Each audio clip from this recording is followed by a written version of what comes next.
Hello friends, welcome to my channel.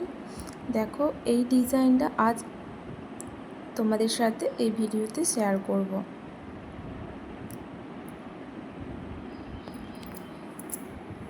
তো আমি এই ডিজাইনটা করার জন্য প্রথমে কিন্তু একটা 34 সাইজ অ্যাশ কালারের দেখো ব্লাউজ নিয়ে নিয়েছি।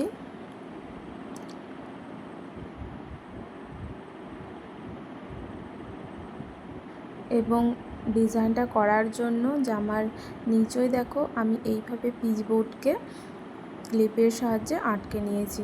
তোমরা যারা ভাবছো যে কোনো শাড়ি বা কুর্তি বা পাঞ্জাবির ওপরে ফেব্রিকের ডিজাইন করবে, তো তাদেরকে বলবো সব সময় কিন্তু যে কাপড়টার ওপরে তোমরা ডিজাইন করতে চাইছো তার নিচেই এইভাবে দেখো পিচবোর্ড বা মোটা কোনো কাগজ ক্লিপের সাহায্যে আটকে নেবে।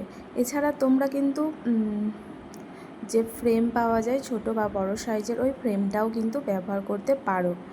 আর অবশ্যই কিন্তু নিচেই এইভাবে পিচবোর্ড বা মোটা কোনো কাগজকে রেখো, যাতে না কালারটা অপর সাইডেও ছড়িয়ে যায়, তাহলে কিন্তু পুরো ডিজাইনটাই নষ্ট হয়ে যাবে এবং যে জামা বা কাপড়ের ওপরে তোমরা এই ডিজাইনটা করবে ভাবছো সেটাও কিন্তু নষ্ট হয়ে যাবে।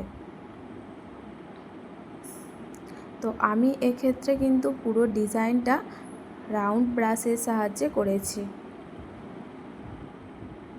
তো তোমরা যদি চাও ফ্ল্যাট ব্রাশ দিয়েও কিন্তু করতে পারো।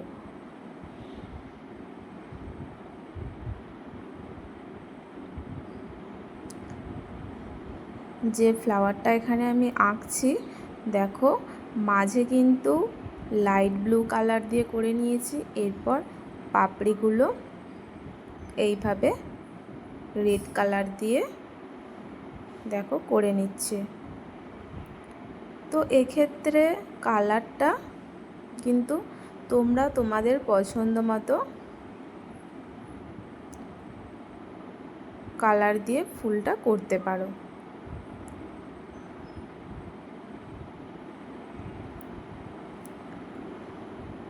আমি এক্ষেত্রে প্রথমে পেন্সিল ড্রয়িংটা করে রেখেছি, তো ড্রয়িং বরাবর এইভাবে ফ্লাওয়ারটা করে নিচ্ছে। তোমরা চাইলে একেবারেও কিন্তু ফ্লাওয়ারটা করতে পারো।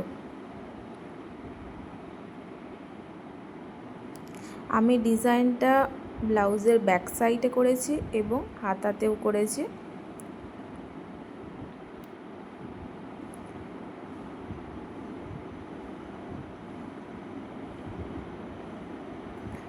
এইভাবে দেখো পুরোটা আমি ব্যাক সাইডে পুরোটা ডিজাইন করে নেব। এরপর দেখো পাপড়িগুলোতে এভাবে হোয়াইট কালার দিয়ে ডট ডট করে নিচ্ছি, যাতে দেখতে আরও সুন্দর লাগে। দেখতে পাচ্ছ আমার কিন্তু পুরো ডিজাইনটা কমপ্লিট। দেখো এইভাবে আমি হাতাতেও করে নিয়েছি। তো ভিডিওটা যদি ভালো লাগে চ্যানেলটা সাবস্ক্রাইব করে ভিডিওটা দেখার জন্য থ্যাংক ইউ।